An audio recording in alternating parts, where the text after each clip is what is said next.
Olá, boa noite. Olá, Boa noite, boa Cléber. noite.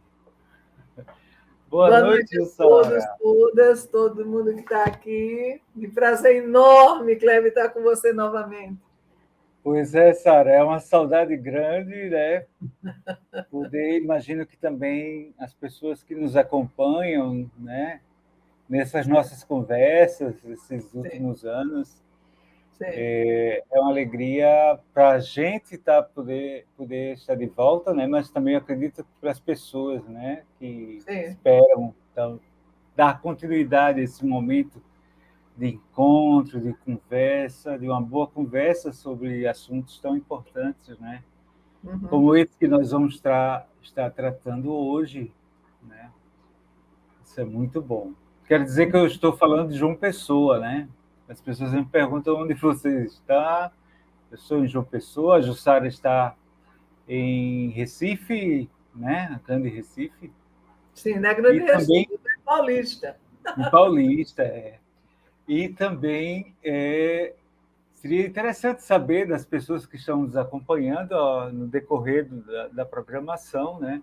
Da onde estão, né, nos acompanhando, né? Dizer Uhum. quem são e da onde estão nos acompanhando. É sempre muito bom a gente saber e assegurar, né, essa proximidade, né? E dizer que Uhum. esse momento, né, que Sara vai poder falar agora qual é o nosso objetivo, mas assim, que é sobretudo esse participar juntos, né, desse bate-papo, né, Sara? Uhum. Uhum. Exatamente. Nós pensamos em fazer esse canal do YouTube, mexer com esse canal do YouTube, não é? É o meu canal, é o canal de Jussara Cury, Kouryh.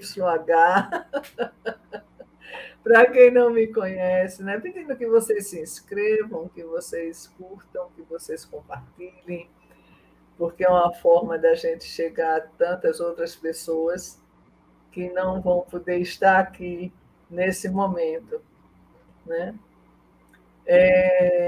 Uma coisa que eu gostaria de dizer, eu e Kleber, quando nós estávamos pensando nesse programa especificamente, nós pensamos de chamá-lo para começo de conversa. Por que para começo de conversa? Porque nenhum assunto se esgota numa primeira conversa. Nenhum assunto. Nem numa mesa de bar. Aliás, sobretudo numa mesa de bar. Sobretudo. Não é sobretudo, porque aí precisa de outra rodada, a gente fica imaginando a saideira, e aí a gente marca um novo encontro no outro mês, ou na outra semana, não é?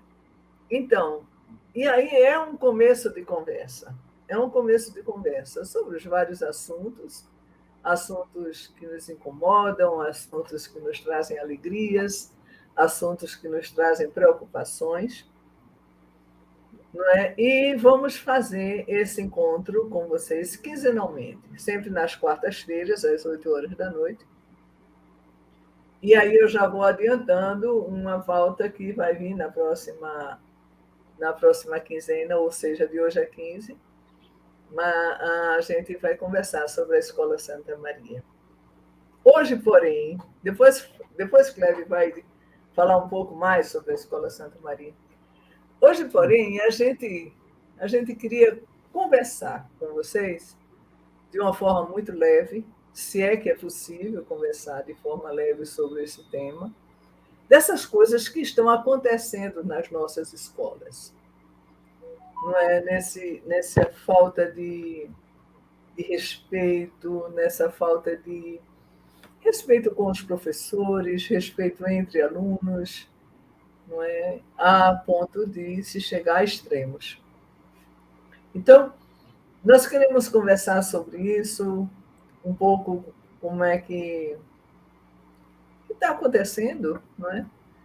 Mas não com o objetivo de colocar em evidência aquilo que é ruim ou aquilo que é negativo, não, mas com a preocupação de, a partir do olhar da realidade, embora a gente, claro, sabe que é um começo de conversa, ou seja, a gente não conseguirá esgotar esse assunto agora, né, Exato. Kleber?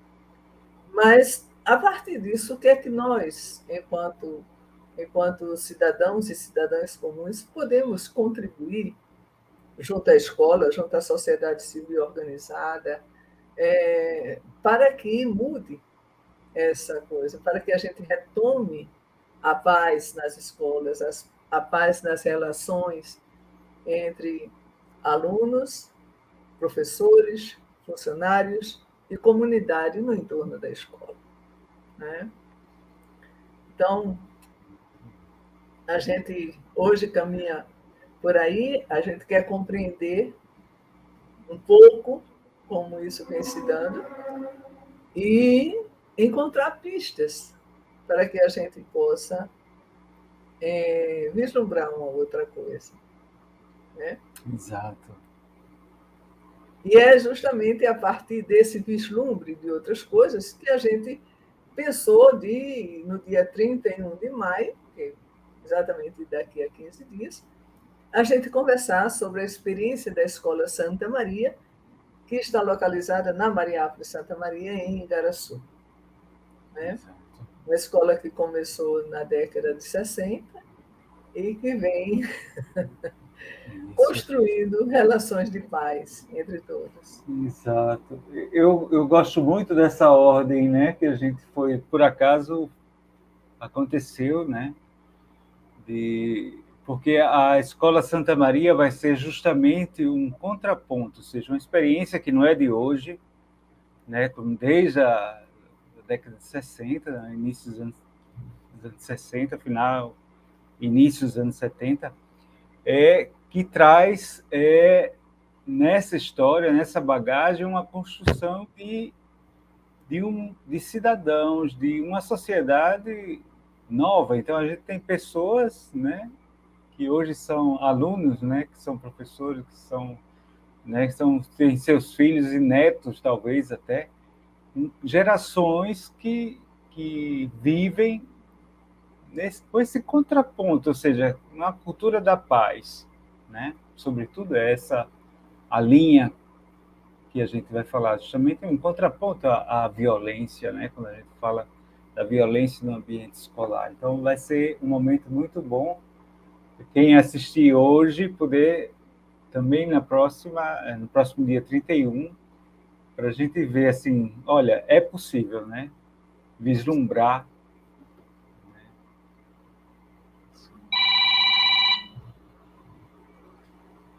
Sim, Isso, então. exatamente. E aí eu acho que a gente poderia começar, não é, Kleber, a apresentar aquilo que a Vamos. gente pensou. O que é que você acha? Eu acho bom, sim. Não é? Aí vamos começar a apresentar aquilo que a gente preparou para hoje? Exato.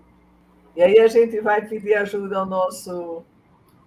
É dizer que não estamos só nós dois aqui, né? Mas tem, né, o Sim, nosso amigo Cláudio Acioli e também Valmir Júnior, que estão na técnica, nos ajudaram, né, na preparação, nesse momento exatamente. também, que está, nesse momento, inclusive, acompanhando também as pessoas que estão ao vivo no chat, né, Sim, do YouTube. sim. Então vamos lá. Vamos. Veja, eu queria que fizéssemos assim como um exercício. Eu queria que nós pensássemos num grande iceberg. Imaginemos, por exemplo, aquele que acabou com o Titanic, né? O comandante viu uma parte muito superficial e achou que era só aquilo, e que tinha uma imensidão submersa e que ele não sabia que tinha, não deu conta, e foi essa imensidão submersa que afundou o Titanic. Então, esse exercício, se a gente pensa naquilo que está acontecendo nas nossas escolas, a gente pode imaginar que existe uma parte que a gente facilmente identifica. uma parte que a gente facilmente diz: isso aqui contribui para que haja esse clima na escola. Né? E aí é aquilo que a gente vê. É fácil de identificar, é fácil, talvez mais fácil, porque identificamos. Talvez seja mais fácil de ser combatido, de ser enfrentado.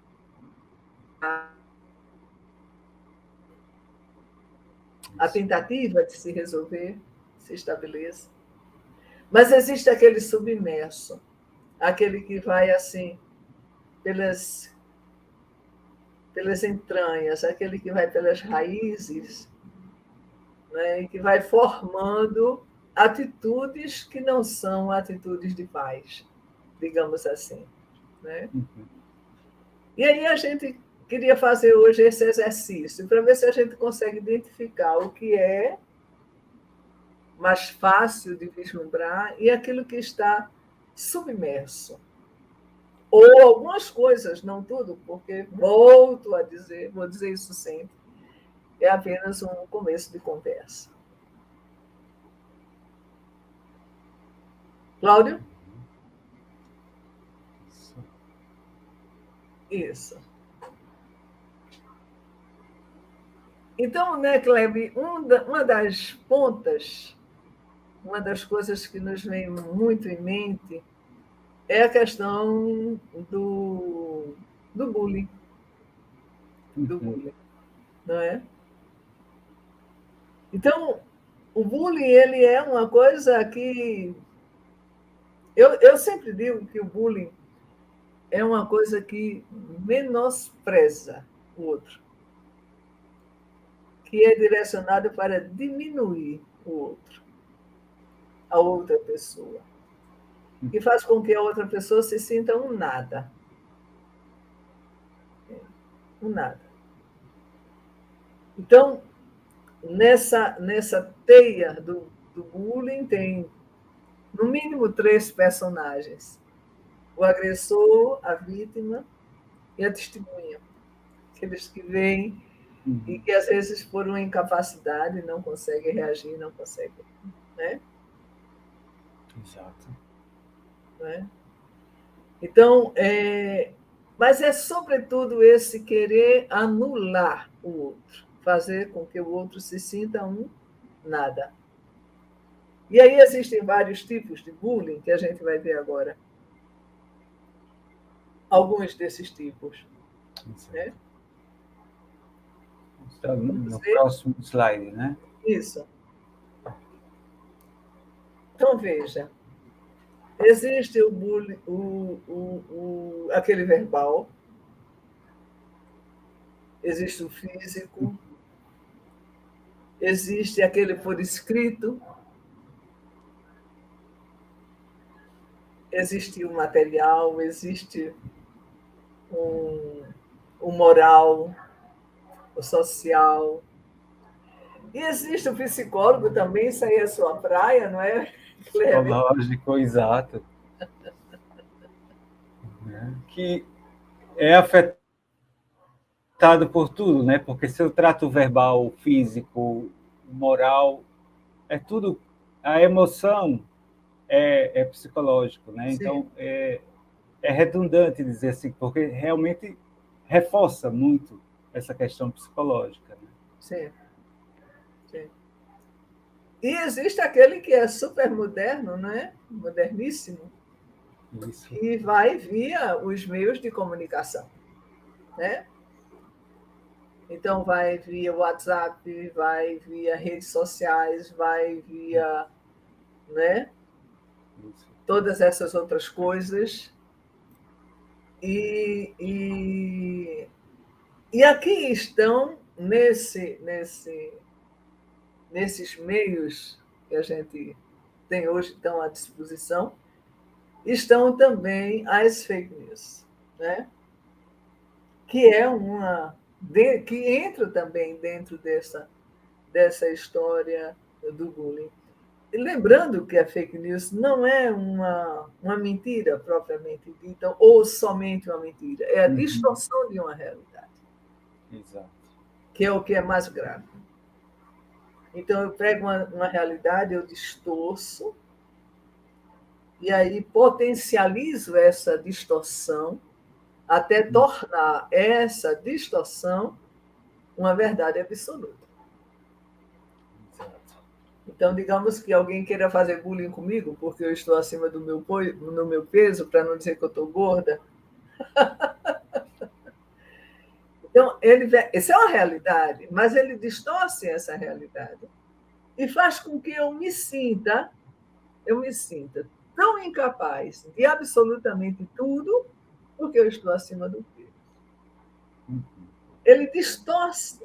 E aí eu começo a me achar a pessoa mais ridícula do mundo, porque eu estou acima do peso. Eu estou dando um exemplo muito, muito simples, muito. Exato.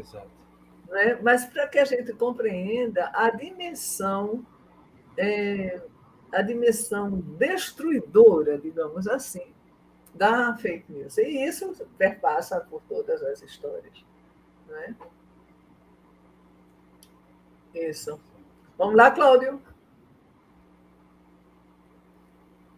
E ainda nessa ponta do iceberg, existem aqueles estilos parentais, né?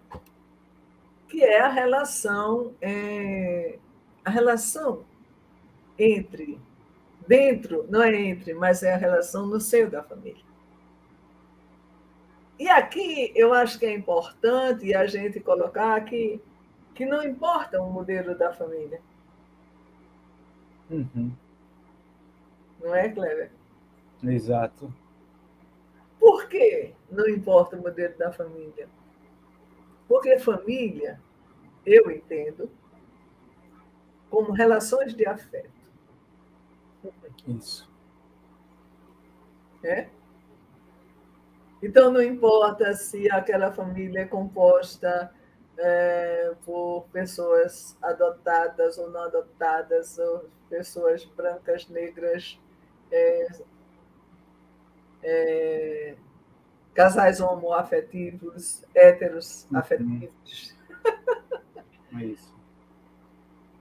O que importa é o afeto que existe no seio da família.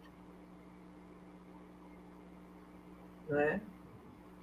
Então, existem esses estilos parentais, mas na minha cabeça existe apenas aquele que é fruto do afeto e aquele que não é fruto do afeto.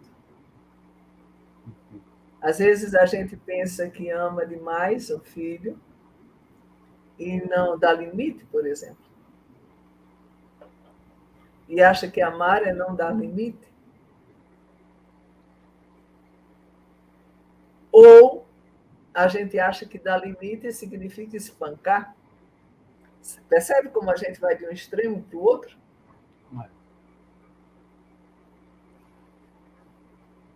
Exato. Né? Então, esse afeto, o que gera o afeto? Gera a formação de pessoas íntegras dentro da família. E é a partir da família que essas pessoas se formam.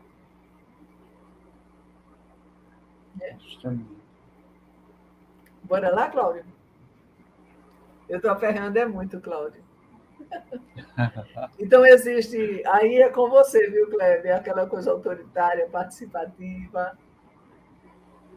Certo. Veja só, acho que a coisa que você tocou é muito importante, que eu ia até falar mais adiante, mas eu acho que isso, o afeto como sendo o centro, né? A segurança emocional. Afeto é segurança emocional, né? E o que a gente percebe a insegurança que gera a violência. E essa violência alimenta essa insegurança, né?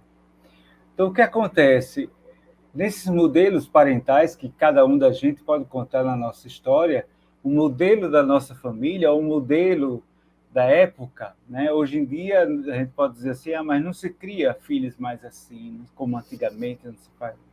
São modelos, né? Então, a gente viveu, talvez, na sociedade em momentos onde a sociedade autoritária reflete também para a família modelo autoritário, né? Se a gente pensa nos anos 60, 70, era muito forte, justamente porque a gente vivia também sob um regime, né, autoritário, que naturalmente as famílias crescessem naquela atitude, né? Porque muitos eram ali um modelo, que vai uma cultura que se cria, né, de como educar. Ou menos autoritário, que seria mais participativo, onde se escuta, onde se conversa, né? Então, posso dizer que eu, na minha família, era mais participativa, né? Mas eu ia para a casa dos meus tios e sentia que aquela família, eu, sendo talvez participando daquela família, não poderia falar aquilo que eu falava em casa, porque era mais frequente esse modelo autoritário.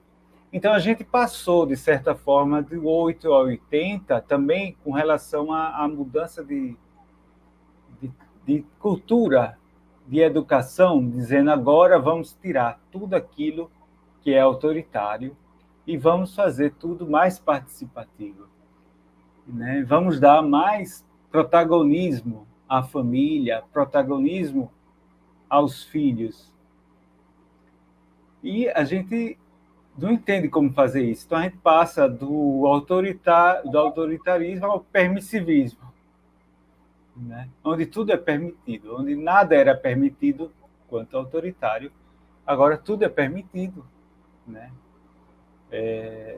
Eu não tenho mais limite, eu não consigo mais colocar limites, né, nas relações. Então, eu me lembro muito que eu vi essa expressão: se você não cuidar desse menino, esse menino vai lhe bater. Seu filho vai bater. Não mais era a mãe ou o pai que, né, batiam no filho, mas era o filho que queria bater nos pais. É isso que a gente... Não é que bater seja a forma de educar, mas eu não quero dizer isso. Eu quero dizer que inverteu completamente as coisas. Os filhos hoje não respeitam mais a autoridade, não entendem mais a autoridade, o que significa, né? Ou, o que é pior, talvez, é a falta, né? A ausência justificada por vários motivos, mas porque precisa assegurar, né, o bem, a economia da família, né? Então, o pai e a mãe não estão em casa todo o tempo, então, e negligenciam também, né? Ou colocam nas mãos de outros, responsabilizam outras pessoas a criação dos filhos. Então, acontece essa negligência, essa ausência, né, da educação, a ausência da educação, que significa ausência de afeto, ausência de segurança, não é tanto de bens, né? Porque muitas vezes tem todos os bens, mas ali você não sente, aquela família não tem uma estrutura familiar de afeto, de segurança, de pertença. Eu acho que toda criança, todos nós, gostamos de nos sentir pertencentes, né? Sim. Acho que essa é a palavra. A criança, o filho, precisa se sentir que pertence à família. Nós precisamos sentir que pertencemos àquele grupo familiar, aos amigos, não a posse, o egoísmo, né, de possuir, né, de controlar, né, mas a pertença de dizer assim, poxa vida, aconteça o que acontecer, eu posso contar com aquela pessoa e aquela pessoa pode contar comigo. Sim. Eu sei que eu sou importante para aquela pessoa. A gente vive pedindo provas disso, né? Então a criança vive pedindo provas aos pais de segurança, de afeto. E quando isso não acontece, ela elabora, né, um pensamento, né? Não sou amado, não sou desejado, não fui, né, atendido, não querem, estou perturbando. É aquilo que a gente sente, né? Se a gente liga para o amigo não responde, a amiga não responde, a gente diz assim, eu não estou sendo amado, não estou sendo, né, reconhecido, né? Cria-se tantas caraminholas na cabeça, né, que não são verdades, mas que a gente interpreta uma situação, muitas vezes. E aí, nesses estilos parentais, não é? A casa é o aconchego, né? A casa é o aconchego. Não adianta, a família é o aconchego. É ali que a gente aprende a ter limite, é ali que a gente aprende a cuidar das nossas coisas e das coisas dos outros como se fossem nossas. É ali que a gente aprende uma organização, é ali que a gente aprende a amar o outro como o outro é. É ali que a gente aprende a se sentir amado, a se sentir protegido, não é? Então, respeitar os outros, todas as pessoas, todas, então ser honesto, ser solidário, está tudo ali naquele núcleo familiar. Exato. Então, se a família existe, se a família cumpre o seu papel de afeto, de zelo, de cuidado, independente do modelo, ela gera cidadãos e cidadãs. Né? Bora, Cláudio. Eu estou aperreando muito, Cláudio, hoje. Não é? Então, mas o que é que está submerso? Aqui é onde está o grande problema. Né? A gente tem a vulnerabilidade de jovens, né, e adolescentes. Então, essa vulnerabilidade dos jovens, né, dos adolescentes, né? Então, dentro da psiquiatria, né, os jovens eles ainda não estão formados, os circuitos cerebrais ainda não estão todos formados. Então, eles são muito suscetíveis, sobretudo, a coisas extremas. A coisas extremas. Né? Assim, a coisas bem... E aí eles embarcam com muita facilidade nesse extremismo. E aí também, dentro da sociologia, se percebe que eles não estão, como é que eu digo, preparados para essa convivência social. Talvez porque não venham lá da família esse convívio de afeto, né? Essa coisa assim. E aí fica assim muito comprometido, digamos assim, as relações. Então a relação dos extremos, as extremidades, aquilo que é mais chama, atrai, né? Toca para frente, né? Então, na visão, acrescenta a manifestação de ideias antidemocráticas no Brasil, por exemplo. Por que isso atrai tanto os jovens? Porque é o extremo. Por que a extrema-direita atrai tanto? Por conta dessa vulnerabilidade. Então, a partilha não atrai o extremo. Isso é muito perigoso. Isso é muito perigoso e a gente vai ver agora em seguida. Não é? Aí está aqui, não há dúvida de que os adolescentes são suscetíveis à sociedade, de modo geral. Existe uma tendência de polarização política e externalização de violência no mundo. E no Brasil não é diferente. Né? Então, existe essa propensão, digamos assim. É porque os adolescentes, na minha cabeça, nós fomos adolescentes, claro, e nós somos movidos a estímulos. Se somos estimulados para uma coisa boa, nós nos entregamos assim de uma forma extraordinária. Mas se somos motivados, estimulados para as coisas que não são tão boas assim, a gente vai na mesma proporção, na mesma dimensão, não é? E aí a gente se atira assim de corpo e alma. Porque é o momento do novo, né? O novo É, atrai. Então a gente está querendo, quanto adolescente, justamente olhar para frente, né?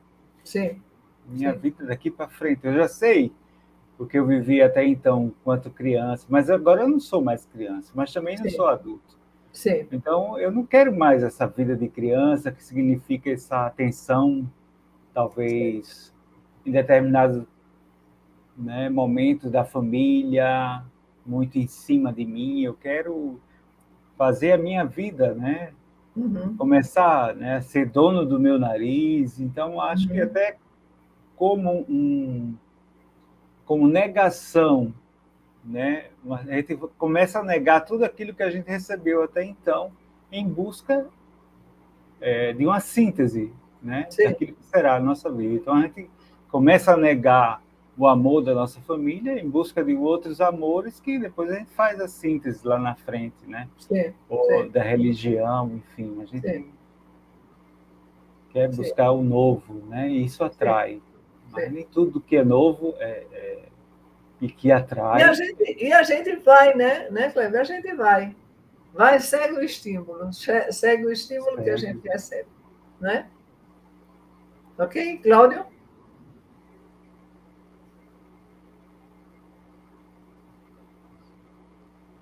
E aí nós temos, né, um público-alvo, a cooptação pelo discurso da extrema-direita, que é uma coisa submersa.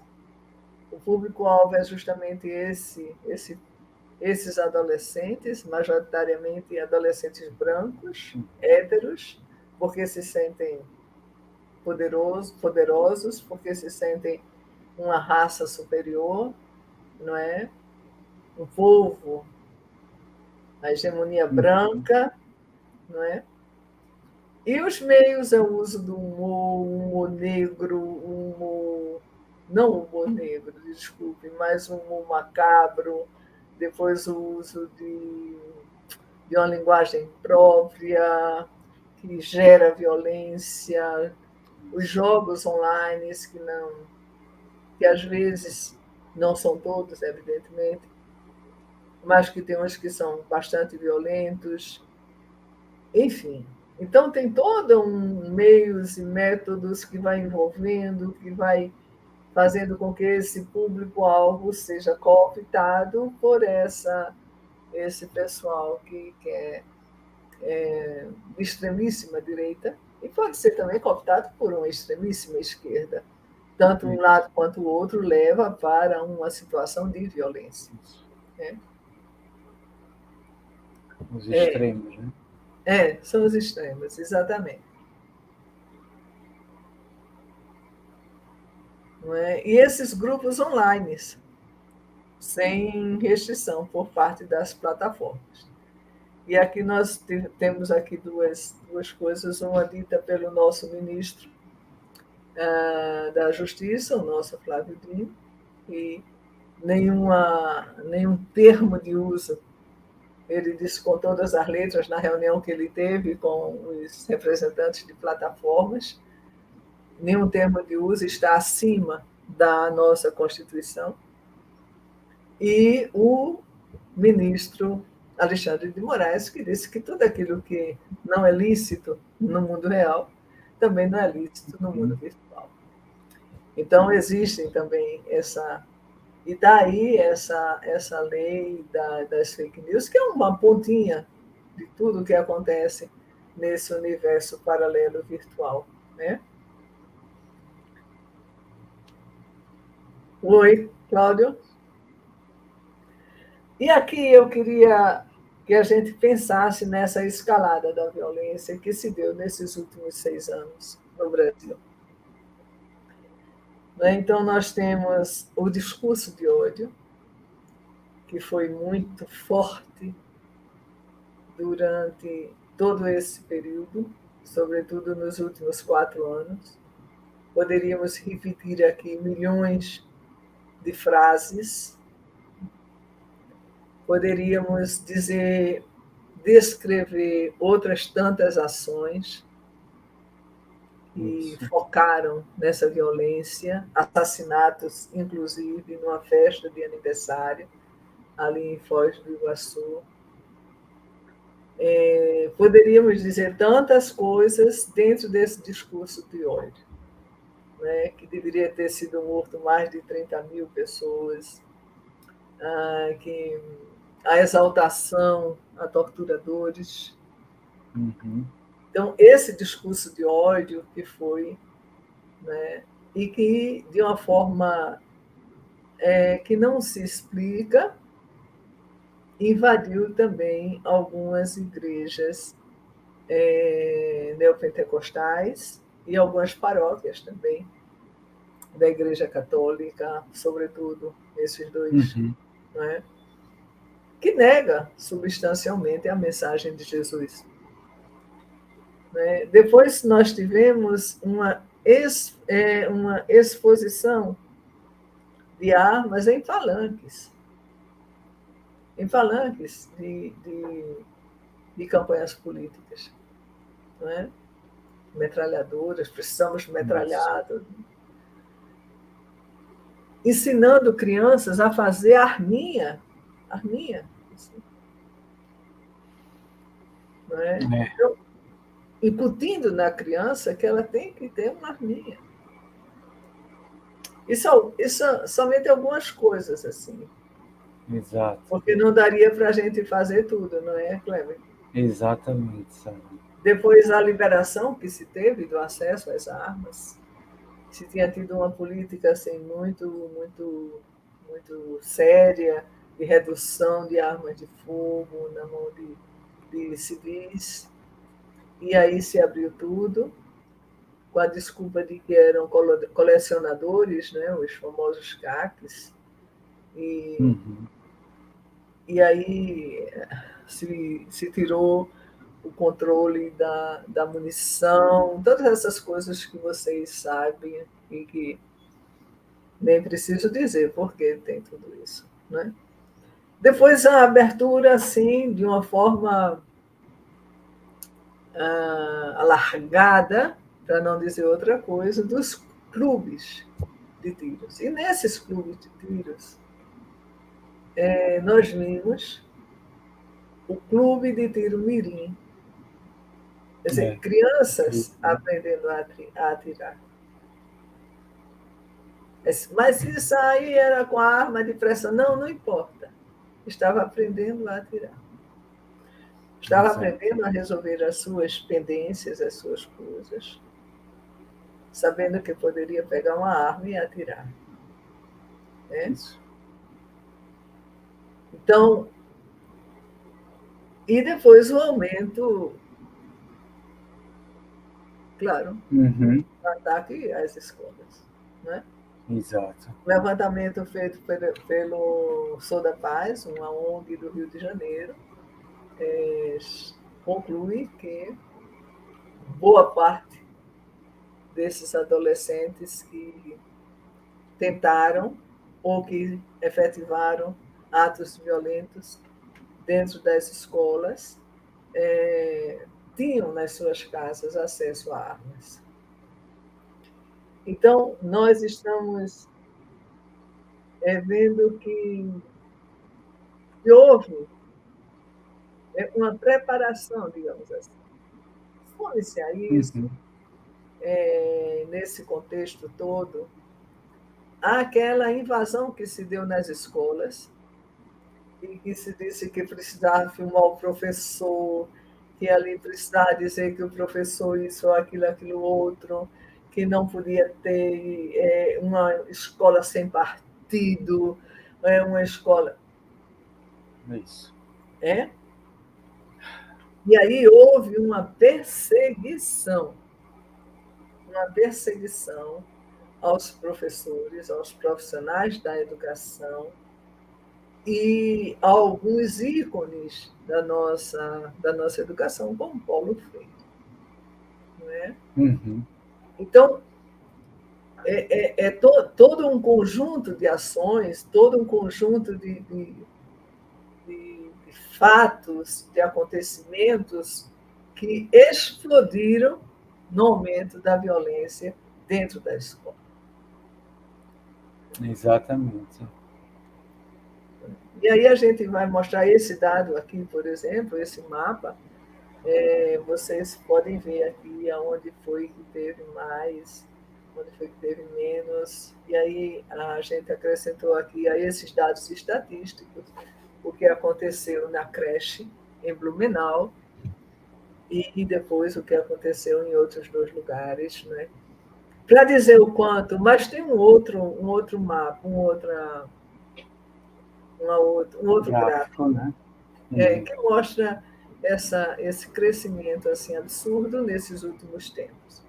Aqui, se vocês acompanham comigo, vocês vão ver que nos últimos anos, houve um aumento assustador de atentados às escolas. Isso aqueles que se efetivaram, não é? Fora aqueles que foram evitados, que estão, inclusive, no relatório apresentado, não é, pela equipe de transição de governo. Exato. E aí vocês podem acionar esse documento e vocês podem ver.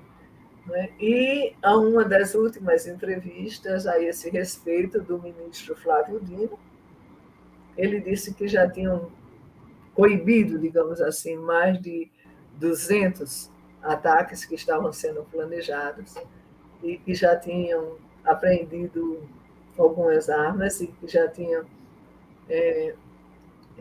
recolhido, não sei o termo certo que se dá, adolescentes para se averiguar isso aqui. Né?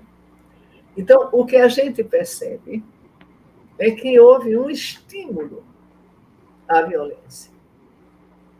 Frases como bandido bom é bandido morto, frases como precisa acabar com a petralhada, frases como eu tenho que ter dentro da minha casa as armas, são estímulos à violência. Isso. Estímulos à violência. Agora, qual é o impasse? E aí a gente pode sair desses slides. E onde é que nós estamos? Nós estamos num profundo desafio. Nós estamos no desafio de reconstruir as relações. Nós estamos num momento de impasse, no sentido de retomar o sentido da escola. Isso. O sentido da escola é que a escola é troca de saberes. Não é? A escola e aqui tem uma coisa muito importante, que se queria fazer uma escola militarizada, era uma proposta, né, de uma escola militarizada. Não é essa a função da escola. Uhum. Existe a escola militar para quem quer seguir a carreira militar. Uhum. Não é? Isso aí nada contra. É uma carreira tão bonita quanto qualquer outra carreira. Porém, a formação de pessoas, a formação de cientistas, a formação de historiadores, a formação de psicólogos, de gente da área de saúde, não é?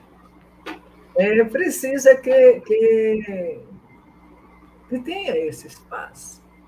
A retomada do investimento nas universidades, que está sendo feita agora, porque se queria privatizar tudo isso. Né? Se queria privatizar, então vamos sucatear tudo para privatizar. E vamos provocar essa violência para justificar uma ideia absurda que surgiu de dizer que a criança não precisava mais de escola porque ela deveria ser educada pelo pai e pela mãe dentro de casa para receber a formação religiosa. Olha, existem as escolas que são congregacionais. Uhum. E existem as escolas que são leigas, porque o nosso Estado é um Estado laico. Né? Então, na escola congregacional, ela vai ensinar a doutrina daquela congregação. Porém, como ela está inserida no Estado laico, ela tem a obrigação de respeitar as crenças e as religiões de outras denominações que não seja aquela que é dela. Então, respeitar a Constituição, né? A Constituição que exatamente. fala, acho que Exatamente. o artigo 205, se não me engano, fala do que é o papel da escola Exatamente. como um todo, qualquer escola. Exatamente. Né? E aí, e a escola pública é uma escola laica, porque acolhe Exato. todo mundo, deveria acolher todo mundo. E a escola particular, que não é congregacional, ela é laica, porque acolhe todo mundo. E tem que gerar dentro dela esse respeito por essa multiplicidade de crenças que nós temos. Então, todo esse conjunto que permeou o discurso de ódio fez explodir essa violência dentro das escolas. E nós estamos agora no momento de reunir forças, a sociedade civil organizada, a própria escola, as famílias que pertencem a essa escola, os alunos que estão dentro dessa escola, para que tudo, né? E a gente caminhe numa construção de uma cultura de paz. Eu gostaria, Sara, de reforçar isso tudo que que você falou agora, porque é o grande desafio nosso, né? Então eu posso dizer, quando você sempre me provoca, então é a sua área, né, Cléber? Como psicólogo, como terapeuta, eu digo que é um grande desafio nosso hoje. Porque o que aconteceu com essas crianças e acontece nas escolas, ela é um reflexo de uma sociedade. Ela mexe não só com as crianças, não só com as famílias, mas mexe com toda, né, a comunidade escolar e a comunidade circunvizinha, porque é o bairro, a cidade que também recebe esse impacto. É a sociedade, né? Nós, seja onde for, no Brasil, a gente sente isso aqui. Isso não é permitido, não é uma coisa aceitável, né? De modo algum. Então, acho que é interessante pensar, olha, se as crianças, né, refletem, né, mostram sentimentos constantes, é o que diz o relatório, né, que se essas crianças sentem, né, o sentimento constante de abandono, né, a rejeição, sentimentos de não serem compreendidos, escutados, raiva descontrolada, episódios intensos de apatia emocional. Se concluiu na escola esse sentimento, se colheu ali, essas características, né? Mas não são geradas ali na escola, certamente não. Podem ser alimentadas, mas essas se arrastam, vêm da onde? Vem da família, né? Também da família, eu diria, né? E eu vejo que é uma coisa séria. Quando a gente fala do bullying, né? O bullying, o que é que se sustenta o bullying? Né? O que provoca, o que sustenta, o que faz com que ele continue sendo, porque ele vai justamente na nossa insegurança emocional. Sim. Então ele toca, ele sabe que se eu estou acima do peso, isso me machuca. Então é lá que vai me tocar. Sim, Então sim, sim. ele reforça o medo, né? Reforça a baixa autoestima, reforça a crença, né, em mentiras, né, em fantasias, em um mundo imaginário como fuga da realidade, né? Então, tudo aquilo que você falou, mas é interessante a gente lembrar isso.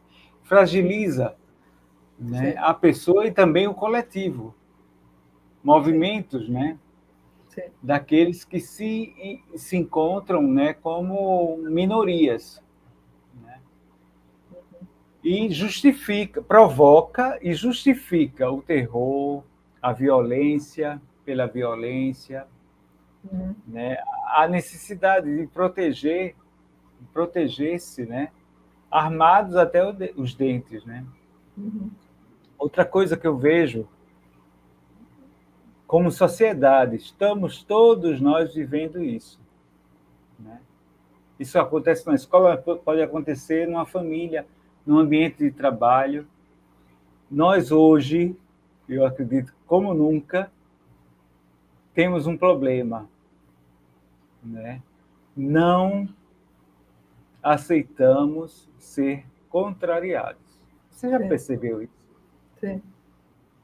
Contrariedade é uma coisa de toda a vida, né? Mas hoje Uhum, em dia a gente não aceita ser contrariado. sim. Eu, você, o jovem, a criança, o adulto, o idoso, ainda, né? Uhum, A gente não aceita. Então, são vários níveis de contrariedade e também vários níveis de respostas agressivas à contrariedade. uhum. Então, vai desde a discussão acalorada, que a gente pode ter um bate-boca, né, ao cancelamento que se fala hoje. Né? O que é cancelar? É tirar você do meu grupo, né, dos meus contatos. Você não está mais, não faz parte mais da minha vida. Uhum, Não considero você mais. uhum. Né? E até a práticas mais graves, como homicídios, Sim, sim, sim, feminicídios. Por sim, exemplo, um casal que rompem, né?